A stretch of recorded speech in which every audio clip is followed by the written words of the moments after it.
علمتنا وعلمنا ما ينفعنا وزدنا علما وبارك لنا في علمنا وارزقنا الإخلاص في القول والعمل كاملا وعلما نافعا لا ينسى وتوفيقا دائما وصحة ويقينا وعافية.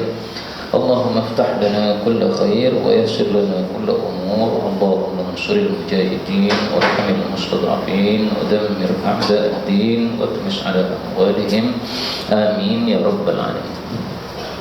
Alhamdulillah kaum muslimin rahimakumullah. Malam ini saya tidak membawa kabel laptop dan sudah habis dari kajian hadis maghrib, sehingga malam ini saya menyampaikan sesuatu yang lain dari biasanya. Ya di komaf saja. Kalau ada pembahasan silakan.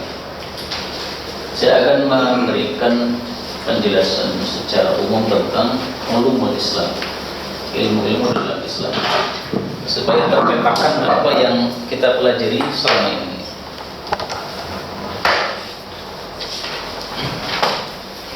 Jadi ilmu Islam itu bisa dibagi menjadi tiga. Yang pertama adalah ilmu akidah. Yang kedua adalah ilmu syariat. Yang ketiga adalah ilmu hakikat.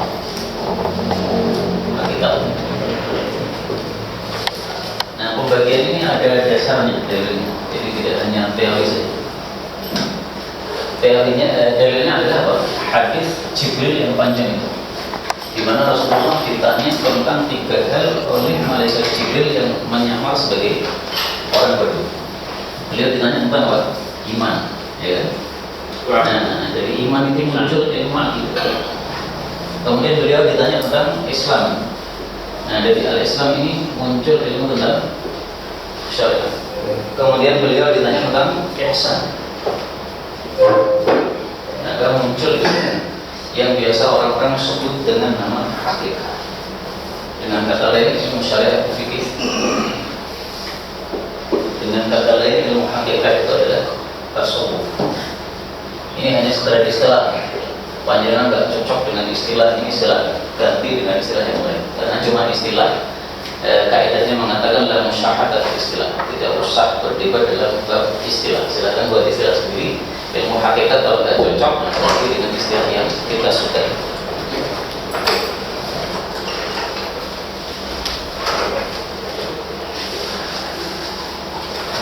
Kemudian ilmu akidah ini banyak pembahasannya, tapi bisa kita bagi jadi tiga. Pertama, pembahasan tentang Allah Subhanahu wa Ta'ala.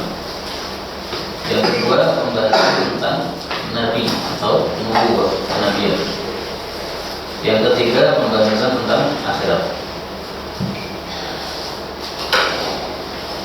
Maka semua yang berkaitan dengan Allah bisa dikembalikan ke sini. Misalnya Al-Quran. Nah, ini pembahasannya sudah masuk dalam bab tentang Allah. Karena Quran adalah kalam Allah. Kalam itu sama dengan sifat Allah. Nah, karena kalam sifat Allah berarti masuknya dalam bab tentang Allah. Dan kenabian Nabi Muhammad SAW membawa wahyu, muncul hadis Nabi. Nah, ini pembahasannya tentang nubuwah di sini. Kalau akhir itu banyak sekali, mulai dari kuburan sampai dengan surga dan neraka, al-jannah wan nar. Maka ketika seseorang sudah tinggal ke alam kubur, ini berarti sudah masuk alam akhirat. Karena dunia akhirat itu pisahnya di kematian. Kalau sudah mati berarti sudah masuk alam akhirat. Sebagaimana sabda Nabi SAW, al-qabr awwal manazil akhirat. Kuburan itu adalah fase awal mulai dari sini. Sehingga pertanyaan mungkar nakir itu semuanya bab di akhir. Kemudian ada mizan, timbangan, pembahasannya di akhir. Kemudian ada Islam. Nah, maka ini bisa dibagi 4. Yang pertama adalah tentang ibadah, atau fikih ya, jadi ibadah. Yang kedua tentang muamalah. Mohon maaf kalau tulisannya kurang bagus ya, seperti tulisan saya. Yang ketiga adalah fikih usrah, keluarga, nikah dan sebagainya. Yang keempat adalah fikih jinayah. Jinayah itu tentang kriminal. termasuk hukum hak dan sebagainya, itu maksudnya di situ. Potong tangan, rajam dan sebagainya, itu maksudnya pada bab jinayah. Seandainya kita mau tambah lagi dari 4 ini, karena ada beberapa bab kitab fikih yang tidak masuk pada ini, maka itu bisa kita tambahkan yang kelima, istilahnya mukamil. Mukamil itu penyempurna saja. Dan namanya penyempurna ini bisa dikembalikan ke salah satu dari hal ini. Saya kasih contoh misalnya jihad. Nah, jihad ini kadang-kadang ditaruh bagian terakhir, tidak dimasukkan ibadah, tidak dimasukkan muamalah, tidak dimasukkan usrah, tidak dimasukkan jinayah. Tapi sebenarnya kalau dimasukkan ibadah, ya jihad bisa termasuk ibadah. Kalau dimasukkan muamalah, ya tidak masuk muamalah, karena melawan manusia, musuh, ya manusia dengan manusia berarti barunya muamalah. Tapi seringkali ditaruh di paling belakang, berarti masuknya pada mukamilah. Maka Mukamilah itu penyempurna, jadi kata kamal. dari terakhir. Oke, kalau ihsan, ini makomnya bisa dibagi 3. Ada makom musyahadah atau 2. Kemudian ada makom muraqabah. Musyahadah itu kita seolah-olah bisa melihat Allah Subhanahu wa taala depan kita. Nah, kalau kita bisa seolah-olah melihat Allah di depan kita, pasti ibadahnya sangat bagus tingkatannya. Sehingga orang-orang yang sudah makomnya musyahadah ini biasa disebut orang-orang muqarrabin, orang-orang yang sudah sangat dekat kepada Allah Subhanahu wa taala. Nah, adapun muraqabah, merasa diawasi seperti CCTV ini. Kita tidak melihat apa-apa, tapi kita merasa ada yang mengawasi kita. Pasti juga akan berhati-hati. Nah, dalam muraqabah ini, makom ini biasanya orang-orang ini disebut orang-orang muqarrabin. Maka tingkatan muqarrabin di atasnya orang-orang muqarrabin. Nah, tingkatan kita mungkin nomor 3, Pak. Jadi muraqabah juga belum, musyahadah juga belum, atau sosok muraqabah, tetapi kadang-kadang juga tidak merasa muraqabah dan merasa diawasi oleh Allah sehingga amalnya kurang bagus. Itu karena belum sampai ke. Ada yang berpendapat kuburan itu belum akhirat, betul nggak? Kuburan belum akhirat, ya bisa jadi itu apa maksudnya kalau hanya istilah dia karena belum selesainya dunia, nggak ada masalah. Tapi itu tidak tepat dengan sabda Nabi itu. Karena sabda Nabi mengatakan al-qabr awwal manazil akhirah. Fase pertama akhirat adalah kuburan. Bisa jadi perbatasan antara dunia akhirat. Nah, itu kan istilahnya barzakh. Barzakh itu pembatas. Jadi barzakh itu artinya membatas, karena memang seseorang setelah dunia maka dia pindah ke akhirat. Tapi ketika dia sudah berpindah ke alam akhirat ini, tapi dunia masih berlangsung. Nah, makanya disebut sebagai pembatas. Tapi kalau saya mau menyesuaikan dengan sabda Nabi betul-betul, ya ini sudah masukkan di bab akhirat. Dan kemudian saya akan memberikan contoh bagaimana contoh-contoh pembahasan dalam bab akidah, syariat, fikih, dan hakikat. Jadi ada 3 Oh, ini cuma 2. Maaf, saya tadi mengatakan 3, hanya 2. Syariat sama. Kalau dilihat dari hadis itu ini urutan atau tingkatan? Tingkatan. Kan umat Islam, pertama kan yang ditanyakan umat Islam. Ini tingkatan juga. Itu sebagaimana kata Imam Ahmad seperti tingkatan. Artinya Islam dulu, iman, baru hakikat. Iya betul. Ihsan di sini, terus iman di sini, Islam di sini. Sehingga ketika seseorang masuk Islam itu baru sini, Pak. Kalau dia nambah dengan amal, naik di sini. Kalau dia nambah lagi dengan amal, naik di sini. Nah, sekarang kita itu paling-paling baru sampai sini. Apakah betul ihsan itu tugas manusia? Ya, semua ini kewajiban kita, Pak. Jadi kewajiban kita masuk Islam supaya selamat dari neraka. Tingkatkan lagi jadi iman, tingkatkan lagi jadi ihsan. Kalau sudah sampai sini, insya Allah tidak perlu neraka lagi. Takwa. Nah, takwa itu artinya taat kepada Allah Subhanahu wa taala. Takwa ini mencakup semuanya. Orang Islam itu sudah takwa, tapi takwa yang kita tanggung. Dia dilarang syirik kan? Dia meninggalkan syirik itu adalah takwa. Tapi takwa kita tanggung. Setelah mau naik lagi, jadi takwa ini mencakup semuanya. Tapi tingkatan. Kemudian yang terakhir, Tujuan hidup kok hanya ibadah? Tujuan hidup ibadah. Ibadah itu artinya taat. Nah, kita diciptakan oleh Allah, disuruh kita untuk taat kepada Allah Subhanahu wa Ta'ala. Orang itu taat, paling taat kalau sudah sampai tingkat sini. Kalau di sini taatnya belum sempurna. KTP-nya Islam, sholat ke masjid, tapi jilbaban nggak pakai. Nah, berarti kan taatnya belum sempurna.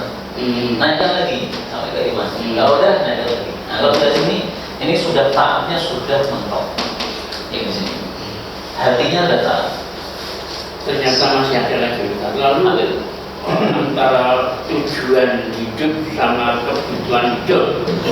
Nah, kebutuhan hidup manusia kan perlu makan ya, maisha. Dalam kita mencari maisha tetap tidak boleh lepas dari ibadah. Sehingga maisha lewat bank misalnya haram, nggak bisa. Karena berarti kita tidak ibadah kepada Allah Subhanahu wa Ta'ala. Ini hanya sampingan saja. Manusia memang perlu makan, nggak makan mati. Nah, tapi dalam semua kondisinya dia disuruh beribadah kepada Allah Subhanahu wa Ta'ala. Sehingga cari makan itu bisa jadi ibadah, bisa tidak. Kalau dia nipu untuk cari duit berarti tidak ibadah. Kalau dia jujur dan cari yang halal berarti ibadah. Bernilai ibadah. Bernilai ibadah.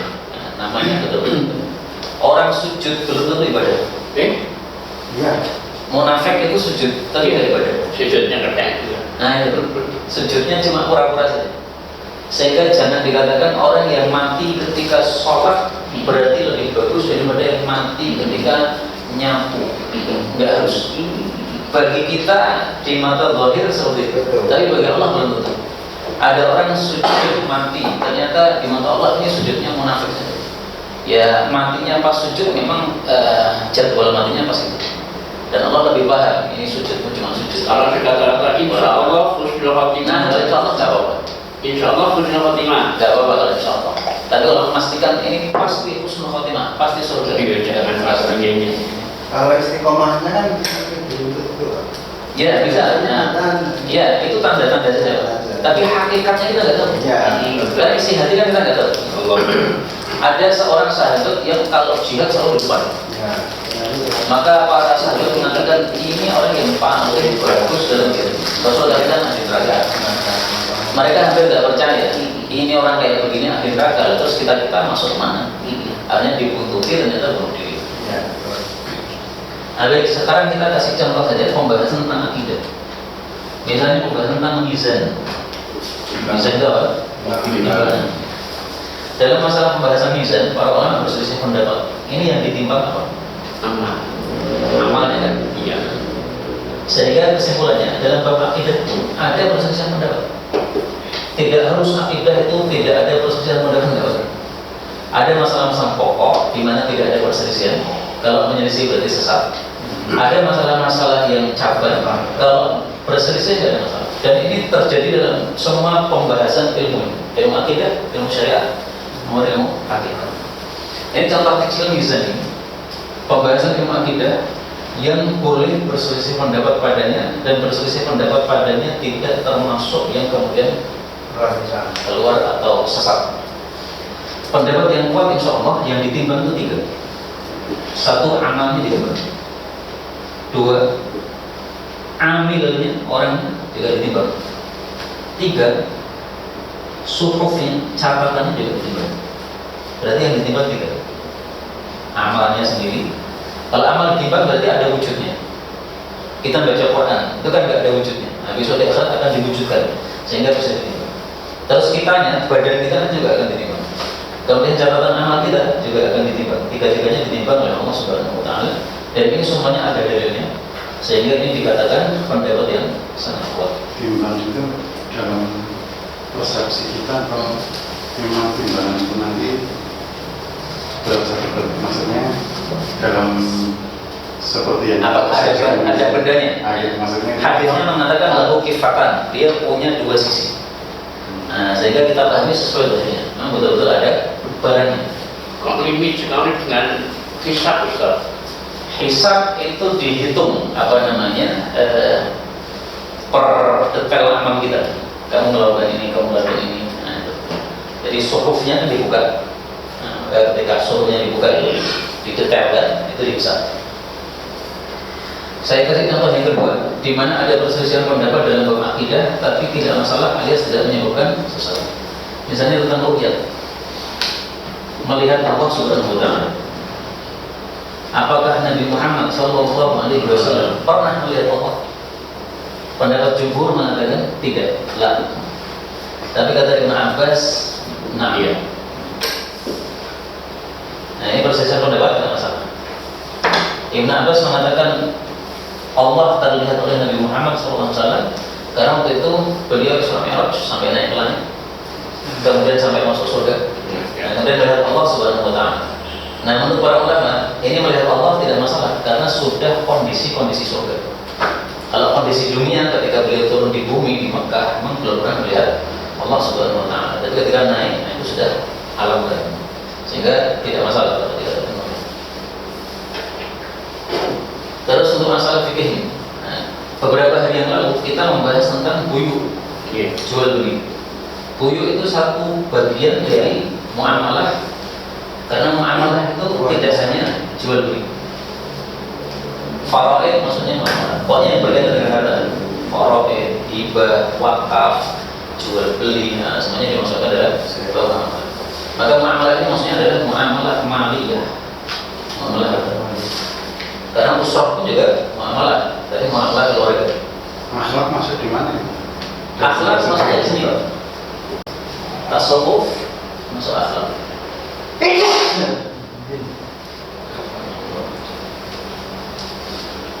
Kalau mau dimasukkan di fikih, maka maksudnya di salah satu dari 1, 2, 3, 4. Misalnya makan akhlaknya pakai tangan kanan, adab, tidak pakai tangan kiri. Nah, masukkan di mana? Kira-kira ibadah bukan, muamalah juga bukan. Maka biasanya maksudnya pada mukamilah. Seringkali dimasukkan di ibadah karena apa? Karena dalam ibadah ini ada haji, dan pada haji itu ada hadiyu, menyembelih binatang. Kemudian karena orang yang tidak haji juga menyembelih, namanya dhuhaya, korban idhah. Akhirnya ta'am dimasukkan di sini. Jadi mereka itu namanya. Asalnya bahas haji, kemudian haji, kemudian dhuhaya, kemudian aqiqah, kemudian walimah, dan sampai masukkan di sini. Ada juga yang masukkan di sini, Pak. Usrah keluarga. Karena ada nikah nanti. Nah, setelah nikah ada apa? Walimah. Walimah pasti ada makanan. Nah, maka dikasihnya semua dari pembahasan fikih kalau tidak dimasukkan di mukamilah, ini bisa dikembalikan ke salah satu dari 4 yang ada di atas. Jenazah sama saya. Jenazah itu bisa dimasukkan di ibadah. Ada to'am tadi, makan tadi. Oh enggak. Ibadah karena salat jenazah. Nah, biasanya dimasukkan pada bab ibadah. Nah, sehingga contoh untuk fikih ya sangat gampang ya, buku yang sudah kita bahas. Untuk hari-hari ini kita akan melakukan puasa Asyura. Nah, pembahasan puasa Asyura ini masuk pada bab fikih. Tidak masuk di akidah, tidak masuk di hakikat, tapi masuk di fikih. Masuknya di mana? Ibadah. Karena termasuk shaum, ya. Nah, maka contohnya sekarang kita bahas Asyura saja. Puasa Asyura ada 4 tingkatan. Tingkatan yang pertama kita puasa 3 hari, salah satunya.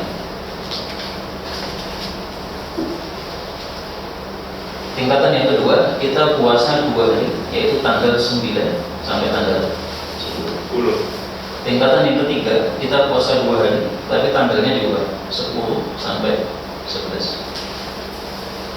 Tingkatan yang keempat kita puasa 1 hari, yaitu tanggal 10. Adapun puasa 3 hari ini dianggap oleh para ulama paling utama berdasarkan kaidah yang umum yang mengatakan semakin banyak amalan semakin besar pahala. Maka puasanya dari tanggal 9 sampai tanggal 11. Adapun secara dalil sebenarnya hadis yang bicara ini dhaif. Sumu yawman qablahu wa yawman ba'dahu. Puasa sehari sebelumnya dan sehari setelahnya. Jadi 3 hari ini dhaif hadisnya. Kalau yang kedua ini, ini adalah hadisnya sahih. Rasulullah mengatakan saya ingin puasa Tasik. Tasik itu tanggal 9. Tapi ternyata tahun berikutnya beliau sudah wafat, belum sempat melakukan puasa tanggal 9. Tapi karena sudah diniatkan, makanya sudah dianggap sunnah oleh orang-orang. Sehingga kalau kita puasa tanggal 9 dan tanggal 10, berarti Jumat, Sabtu atau Sabtu Ahad di situ. Sabtu Ahad. Nah, tergantung apa tanggal satunya yang kemarin. Nah, maka ini berarti masuk ke tingkatan yang kedua. Atau kita puasa 10-11. Nabi tidak pernah puasa 11 dan tidak pernah mengingatkan puasa 11. Tapi ini juga bagus dalam rangka menyelisih Yahudi. Nah, maka 11 ini babnya bab mukhalafah, menyelisih Yahudi. Kalau yang ini tadi tidak hanya menyelisih Yahudi, tapi juga melakukan keinginan atau sunnah Nabi SAW. Nah, yang paling terakhir adalah puasa tanggal 10 Sabtu. Tidak apa-apa. Yang penting dalam hati tidak ada niatan mengikuti orang-orang. Kok Nabi tahunnya mau puasa terus tampilnya menghindari pada bergaul Nabi. Nah, Kan bergaul dengan orang iya. Nabi yang lebih lama. Padahal beliau itu sudah bergaul dengan Yahudi lama. Kenapa beliau baru meniatkan puasa tanggal 9 di akhir hayat? Iya. Itu karena ada ungkapan dari para sahabat. Ya Rasulullah, kita ini puasa Asyura terus. Para Yahudi juga puasa. Nah, jadi semacam mereka itu kurang com gitu. Ya, hatinya merasa kurang puas gitu. Akhirnya Nabi, ya sudah, tahun depan kita puasa. Jadi beliau menyetujui apa? Usulan para sahabat Nabi SAW. Dan ketika beliau menyetujui itu jadi syariat. Dan kemudian menentukan Asyura. Kita berselisih pendapat. Ada tanggal 1, kayak ada hari Ahad, ada hari Sabtu. Ini masuknya juga fikih lagi, yaitu tentang Ru'yatul Hilal. Ru'yatul Hilal kan dibagi dua teori. Ada yang global. Jadi istilahnya adalah apa itu? Matlaq wahid.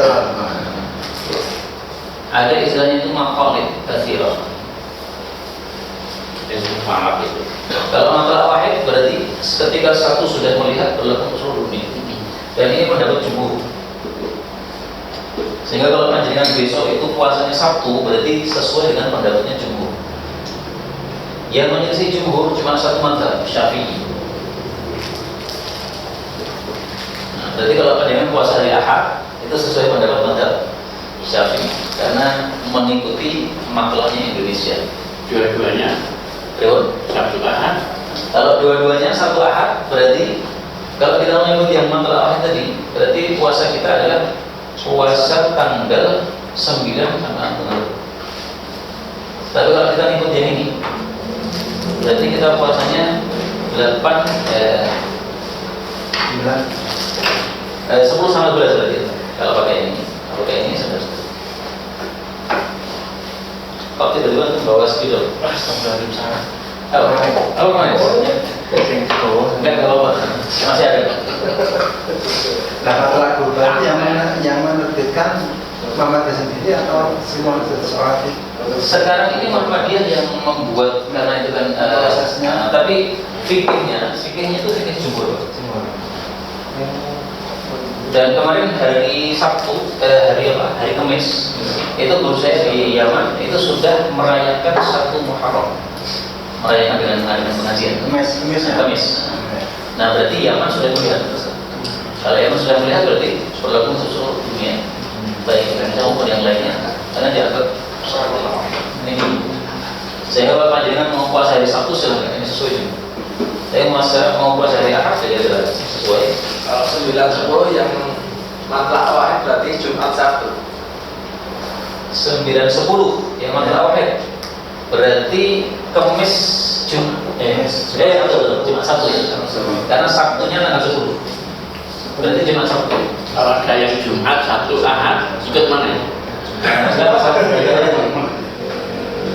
Karena boleh 3 hari. Kalau yang malam itu ini cuma Sabtu. Oke, yang matlaq wahid Jumat Sabtu, kalau mau 9-10. Karena Sabtu itu adalah tanggal 10, Jumatnya tanggal. Kalau kita pakai yang jumhur gitu. Tapi tidak harus mengikuti yang jumhur. Pakai yang Syafi'i juga nggak apa-apa. Kita orang Indonesia mazhabnya rata-rata Syafi'i. Kenapa kita Asyura? Kenapa kok Asyura apa penyelamatan Nabi dan lain itu? Kenapa? Kenapa puasa? Kenapa puasa Asyura? Itu ada sejarahnya. yaitu Somahu Musa. Nabi Musa berpuasa padanya syukron, karena bersyukur kepada Allah Subhanahu wa Ta'ala. Jadi yang pertama melakukannya apa? Nabi Musa. Terus Rasulullah SAW mengatakan, kami umat Islam lebih berhak mengikuti Nabi Musa daripada kalian wahai para Yahudi. Sehingga akhirnya beliau berpuasa juga pada Asyura. Kenapa Nabi Musa puasa? Kenapa Nabi Musa puasa? Karena diselamatkan oleh Allah pada hari Asyura. Maksudnya lain. Jadi kan dikejar oleh Fir'aun, ketemu dengan laut ya. Nah, itu pas hari Asyura. Sehingga ada hadis mengatakan fuliqa, telah dibelah al-bahru, laut pada hari Asyura. Tapi hadis ini sahih. Tetapi maknanya sahih sesuai dengan hadis yang pertama. Dan para ulama mengatakan semestinya ketika kalau puasa Asyura itu memunculkan niatan bersyukur. Jadi yang perlu kita koreksi selama ini, kita biasanya puasa hanya niatnya satu, ikuti sunnah Nabi, puasa saja. Belum ada memunculkan dalam hati untuk bersyukur. Jadi nikmat yang diberikan oleh Allah pada umat Islam waktu itu, Nabi Musa dan jamaahnya, itu adalah kita rasakan sebagai nikmat yang diberikan oleh Allah kepada kita. Karena satu umat Islam adalah satu tubuh. Nah, sehingga perlu dimunculkan saya puasa ini selain mengikuti sunnah Nabi juga karena mensyukuri nikmat Allah Subhanahu wa Ta'ala kepada nenek moyang kita umat Islam yang sudah berada.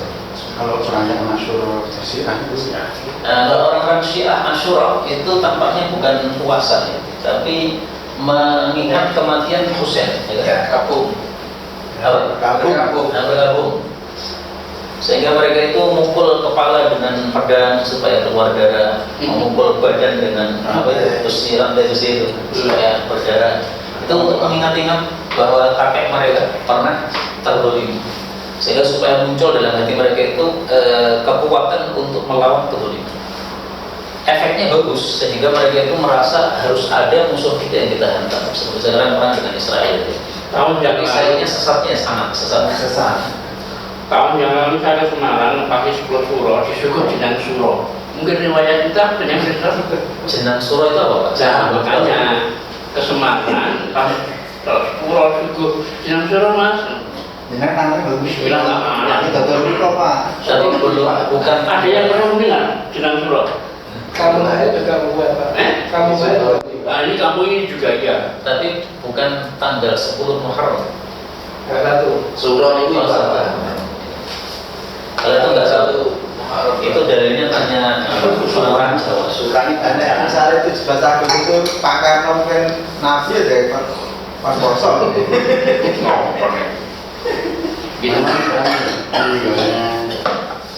Jadi penjelasannya Ya, juga kesimpulannya adalah bahwa ilmu Islam ada 3, dan 3 itu sumber utamanya cuma 2 saja.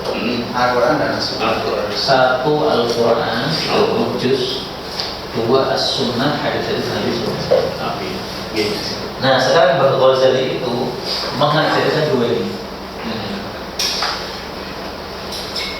Dan memang metode mereka di dalam mempelajari ilmu Islam ada 2 macam. Ada yang metode salaf, yaitu di masa Nabi, di masa sahabat, tetapi langsung Quran Sunnah. Ini yang dihidupkan oleh Bang Ghazali. Ada yang pakai metode mutaakhirin, yaitu langsung mengacu ke ilmu-ilmu. Maka yang bahas ilmu akidah ya kita akidah yang dibaca.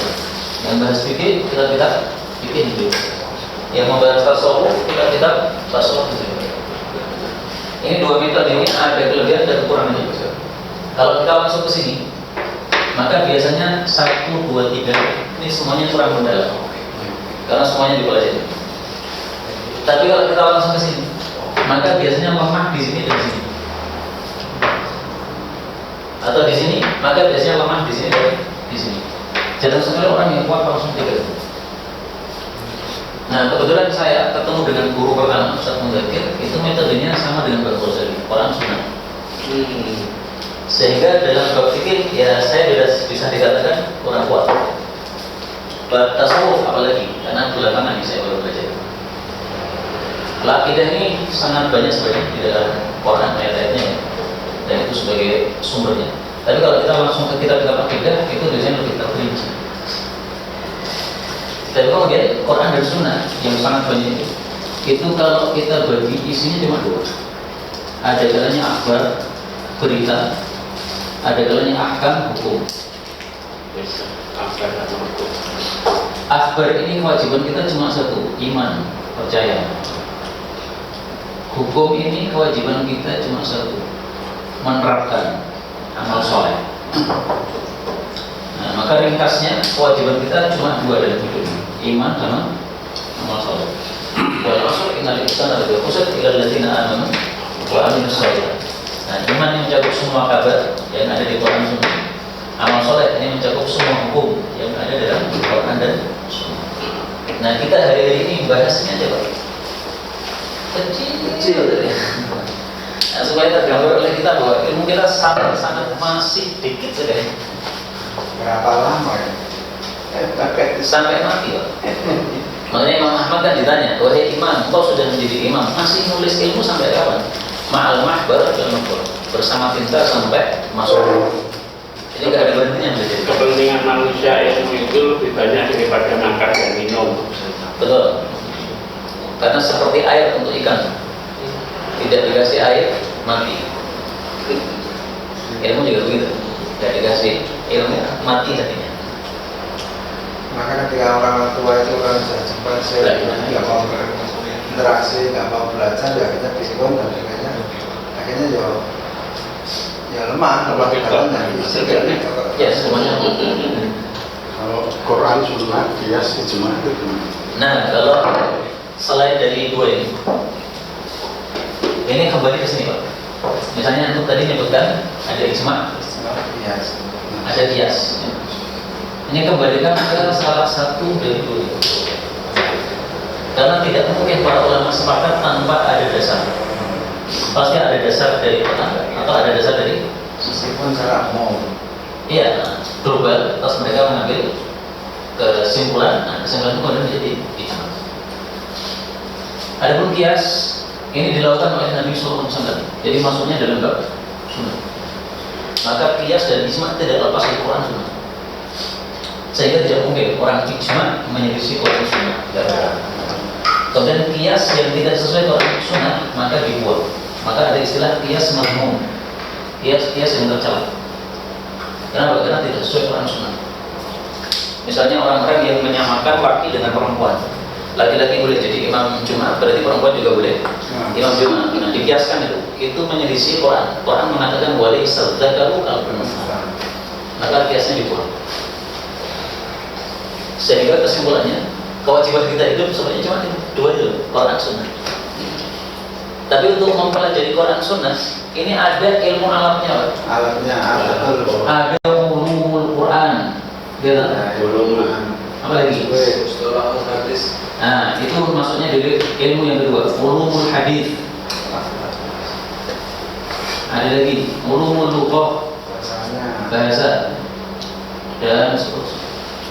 Ilmu apapun yang berkaitan dengan Quran dan Sunnah, maka itu sebenarnya nginduk kepada salah satu dari yang di sini. Ulumul Quran misalnya ada qiraat, ada nasikh mansukh dan sebagainya. Ulumul hadis misalnya mustalah hadis dan sebagainya. Nah, kemudian untuk bisa memahami secara lengkap Quran Sunnah, maka kita perlu yang paling inti di lughah, bahasa. Sehingga kalau tidak mempelajari bahasa Arab, ya paham Quran Sunnah, tapi tidak akan bisa sesempurna ulama yang memahami itu. Maka kalau kita ingin naikkan tingkat, nah itu ya, bahasa itu. Jadi, semoga ada yang mau nambah. Ijma qiyas. Ijma menurut ulama itu adalah ulama yang sepakat. Jadi ulama itu juga beda-beda kok. Kalau itu bisa dibagi dua saja, ulama baik dan ulama buruk.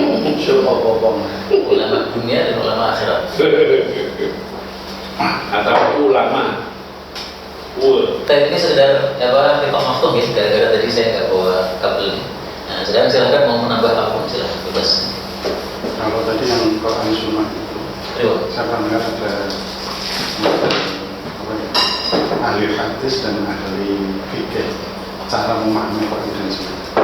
Kalau ahli hadis itu tekstual, dia lebih pada tempat dalil. Kalau ahli fikih itu lebih tidak hanya tekstual, kontekstual. Dua jalur itu semuanya ada di antara sahabat Nabi. Ada yang melihat ke lafaz, gitu. Ada yang melihat ke maksud. Ini sejak zaman Nabi sudah ada. Yang paling jelas sabda Nabi ketika beliau mengatakan la yusalliyannal asra illa fi bani Quraidah. Jangan sholat asar kecuali di bani Quraidah. Ini ada yang berlafaz, dia nggak peduli. Pokoknya sholat asarnya harus dulu sampai sana tengah malam. Kalau yang menggunakan mengkosip, enggak, maksudnya itu kita disuruh cepat-cepat. Pokoknya Yang kira-kira sampai sana itu bisa sholat asar. Jadi jangan di perjalanan lambat. Nah ternyata kita nggak bisa cepat sampai dengan perjalanan sudah hampir maghrib, ya sudah sholat asar di situ. Akhirnya dua grup ini jalan sendiri-sendiri. Yang satunya langsung di perjalanan, yang satunya bermasalah. Disampaikan kepada Nabi la yu'annif. Beliau tidak mencela salah satu dari kedua. Padahal pasti Nabi itu memasukkan satu. Masa orang bicara memasukkan dua? Tampaknya nggak mungkin. Pasti yang dimaksud Nabi itu satu. Cuma ketika beliau mengatakan seperti itu, ada dua pemahaman. Dan memang manusia diberi oleh Allah pemahaman yang berbeda-beda. Oleh Nabi tidak dicela sama sekali. Pemahamannya itu karena setelah perjalanan, nggak pada saat awal sampai pada saat Iya. Tetapi seperti itu sering terjadi. Tidak hanya satu kasus itu. Sehingga ringkasnya itu dua jalur yang sama-sama syar'i. Jadi tidak bisa dikatakan wah kamu itu level banget, berarti tidak sesuai keinginan Nabi. Dari mana taunya? Nabi saja membiarkan. jadi kaitannya bijak itu hikmah, maksudnya itu Ustaz. Iya, hikmah, bijaksana. Bijak itu hikmah. Bijaksana karena tadi dua-duanya oleh Nabi SAW dibiarkan, tidak saling. Hanya kemudian Allah takdirkan yang grup kedua maqasid itu lebih menyebar. Maka sekarang ada fikih 4 ya. Nah, fikih 4 itu pemahamannya ke sini. Maqasid. Madzhab arba'ah. Kalau yang lafaz ini madzhab Zuhri yang sudah hampir punah. Dihidupkan lagi oleh ulama namanya Ibnu Hazm. Dihidupkan lagi oleh ulama namanya Syaukani. Kelompok-kelompok. Dihidupkan lagi setelah Syaukani misalnya Al-Amir As-Sunani atau yang sebelumnya ini bisa kita dulu. Jadi tetap ada yang menghidupkan. Salafi itu sebenarnya menghidupnya ke madhab ini, madhab Arba'ah Hambali sebenarnya. Tapi ketika mereka banyak membaca Ibnu Taimiyah, maka Ibnu Taimiyah itu banyak yang pikirannya seperti itu.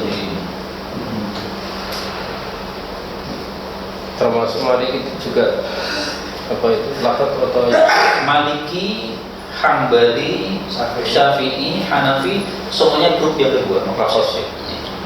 Tetapi dari maqasid tadi tetap ada pemikiran-pemikiran di mana lebih cenderung ke lafal. Saya kasih contoh misalnya aqiqah. Rasulullah mengatakan yu'aqqu yaumas sabi. Dia aqiqah pada hari ke-7. Nah, Imam Malik mengatakan karena sabda Nabi sabi, berarti nggak ada aqiqah hari ke-6, nggak ada hari ke-8, pokoknya cuma 1 hari. Hari ini kelewat sudah habis. 14 Nah, ada yang membulatkan 35 dan yang melipatkan. Ada yang melipatkannya tanpa batas, ada yang melipatkannya sampai 2 kali 7, 14, 21. Habis itu nggak ada. Ada yang mengatakan sapi ini hanya afdol. Berarti tanggal 1 pun nggak masalah. 1, 2, 3, 4, 5 nggak ada masalah. Saya hari ke-7 Safar itu gimana kalau akhirnya sebelumnya? Ya sah, tapi tidak sesuai lafal hadis. Kalau akikah ya orangnya. Tapi kalau pakai fatwa Imam Malik nggak sah. Nah di situ berarti Imam Malik lebih ke lafal, tidak ke. Sekarang menghitungnya 7 itu.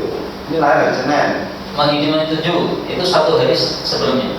Kalau hari Jumat lahirnya berarti Kamisnya nanti. Kalau hari Kamis lahirnya berarti Rabunya. Ini Imam Malik yang ngepasi sesuai dengan lafal. Sekarang saya kasih contoh Imam Ahmad yang sesuai dengan lafal.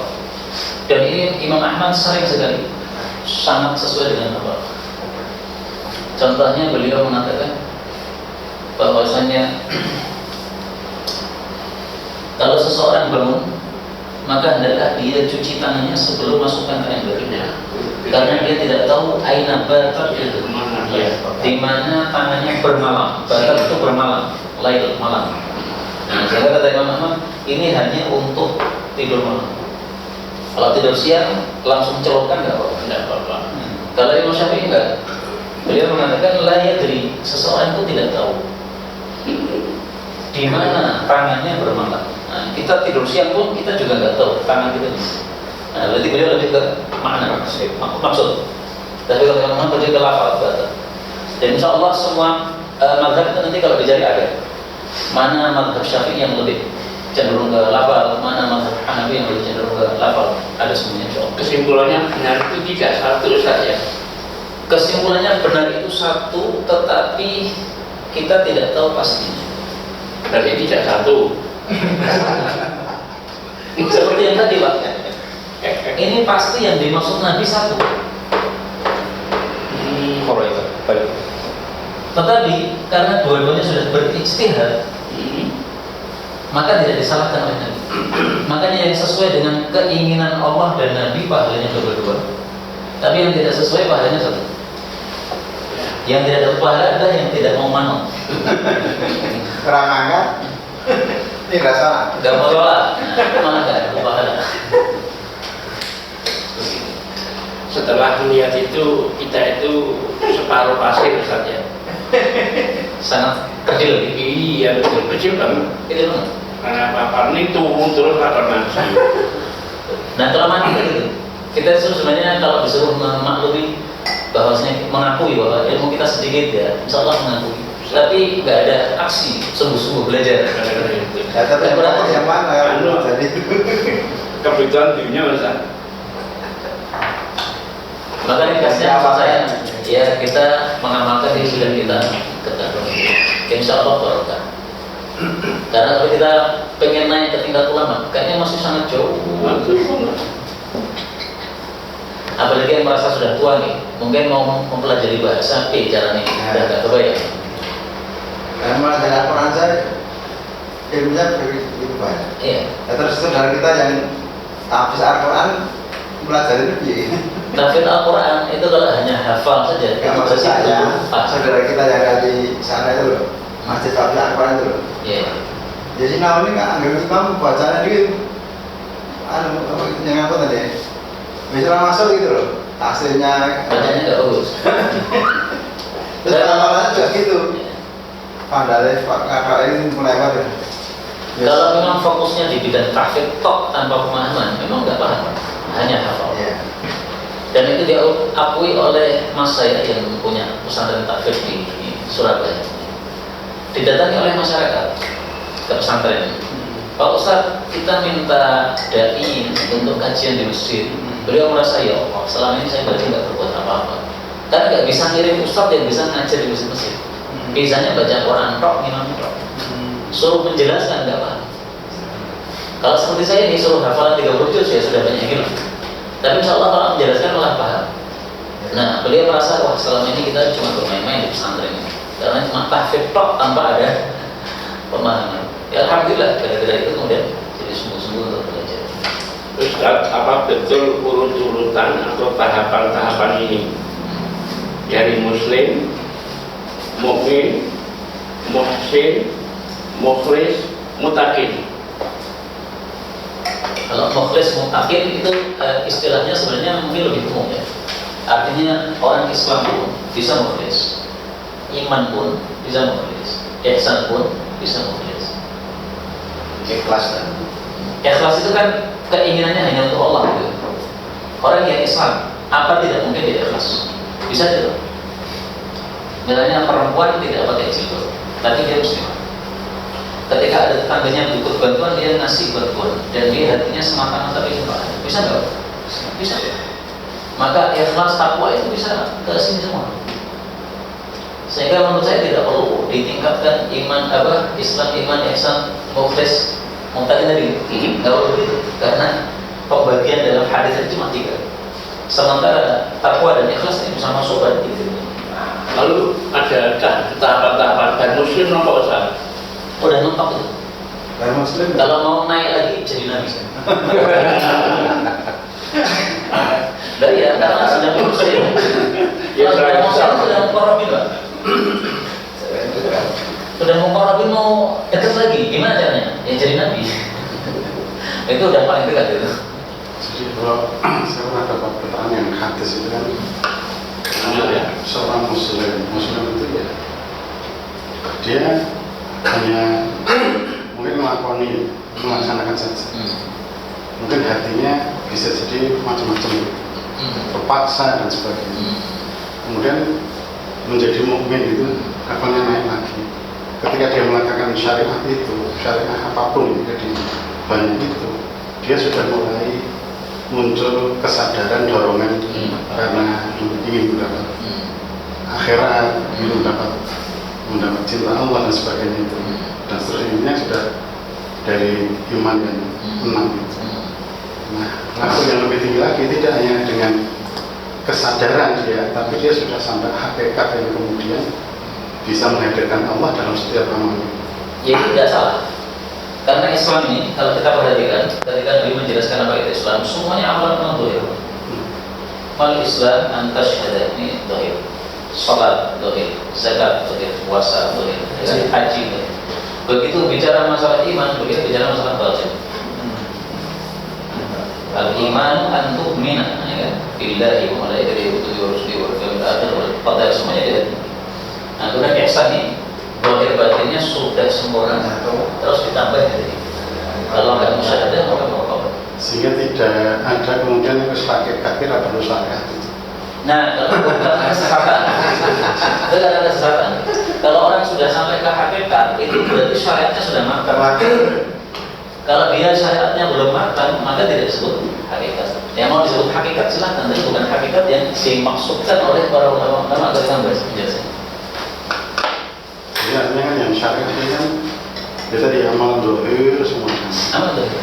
Yang iman itu kan arah ke batin. Batin. Makanya ada istilah begini. As-sayyidu ilallah, berjalan menuju Allah itu bil qulubi, dengan hati, la bil abdan, tidak dengan badan. Karena badan ini hanya ke Islam.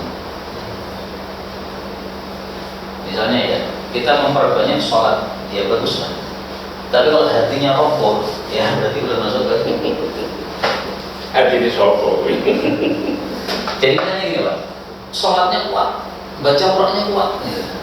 Tapi ketika tawakal kepada Allah nggak ada, yakin kepada Allah nggak ada, ya cuma dohirnya jadi bagus. Nah orang begitu tuh nggak akan sampai mentok sama Allah.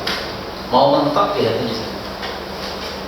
Nah sehingga mungkin kebanyakan kita, termasuk mungkin saya yang bicara ini, kita seringkali hanya memperhatikan bagian dohir, amal-amal dohir itu. Amal batinnya apakah sudah diperhatikan? Yang penting aman. Padahal lebih penting. Tapi sebagian orang juga meremehkan. Yang penting hatiku bersih. Sementara amal batinnya tidak dilakukan. Nah, semestinya semua itu dilakukan. Ya, intinya adalah kulitnya apa ya nanti ditirannya. Ya sama aja bisa. Ustaz, ayam sama telur itu gimana? Terus gitu ya, akhirnya gini, maksud saya iman dan Islam itu saya masih bingung. Lebih awal yang mana? Islam dulu. Islam dulu ketika mengucapkan asyhadu an la ilaha illallah itu kita masuk di lingkaran Islam dulu. Begitu sudah menancap dalam hati iman betul-betul, sehingga karena iman tidak berani minum dengan tangan karena khawatir wah saya gini malah dosa. Ya. Nah itu iman itu. Kalau masih Islam disuruh gitu, apa sih nggak peduli. Surat Al-Hujurat itu. Walakin guru asalnya, karena berarti masuk Islam. Mereka mengatakan aman oleh Nabi ditolak. Kalau tentang hadis pengaliman, pembuka aliman itu berarti sesuka-suka kita atau gimana sih? Hadisnya gimana? Yang jadilah kalian itu orang berilmu. aliman, Nggih. atau muta'aliman, Ya. sebagai ilmu itu. Itu kalau seperti kita mencukupkan dalam hal apa ya, wes ini tak itu aja gimana Ustaz? Yang penting aku Islam itu posisinya di mana Ustaz? Ya nggak sempurna berarti, bisa saja baru Islam, bisa saja sudah sampai di iman. Tapi kalau orang model begitu kayaknya nggak mau belajar. Nah, kalau nggak mau belajar ya nggak mungkin Pak.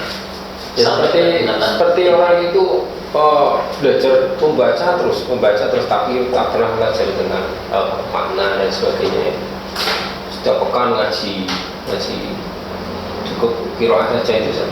Itu gimana? Ngaji baca Quran. Iya. Oh, berarti nggak paham isinya. Ya, ini anu Nah, itu masuknya bab isi lubung. Amal dunia. amal. Isi lubung namanya. Itu belum tentu lebih utama dengan orang yang jarang baca Quran, tapi dia sibuk dengan amalan hari. Misalkan orang yang pekerjaannya sehari-hari sudah habis waktunya untuk cari nafkah, sehingga baca Quran nggak bisa sebanyak orang tadi. Tapi dia masalah hati betul-betul dia bersihkan dalam bisnis, dia tidak akan pernah melakukan kecurangan dan sebagainya. Nah, itu bisa jadi lebih bagus daripada yang setiap hari. Makanya istilahnya tadi, ini istilah para ulama bukan saya. Asal Allah bil qulub. Sampainya kita kepada Allah intinya di hatinya. Sampai ada perkataan dari seorang tadi, Abu Bakar As-Siddiq itu mengalahkan kalian bukan karena banyaknya sholat dan puasa, tapi karena hatinya. Hatinya itu yakin sama Allah. Kalau masalah sholat dan puasa ya banyak para sahabat yang semisal dengan Abu Bakar As-Siddiq. Tapi masalah hati ya itu nggak bisa diimbang. Kalau berangkat membaca Quran dari besok itu Al-Quran akan datang pada hari kiamat, memberi syafaat Allah, memberi syafaat itu saja juga boleh Ustaz. Dalam arti kita tidak perlu jauh-jauh mempelajari Quran, hanya sekedar pokoknya saya sibuk memperbanyak baca Quran saja itu yang nggak cukup. Ya insya Allah dapat syafaat, tapi nggak cukup. Karena kewajiban kita terhadap Quran itu tidak hanya membaca.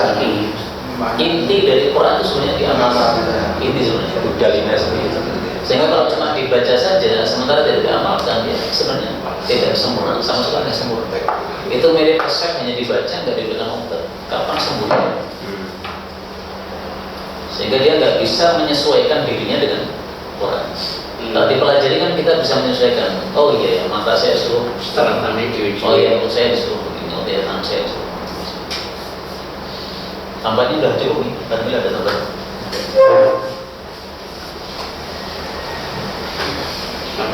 Allah akan disebab sudah Allah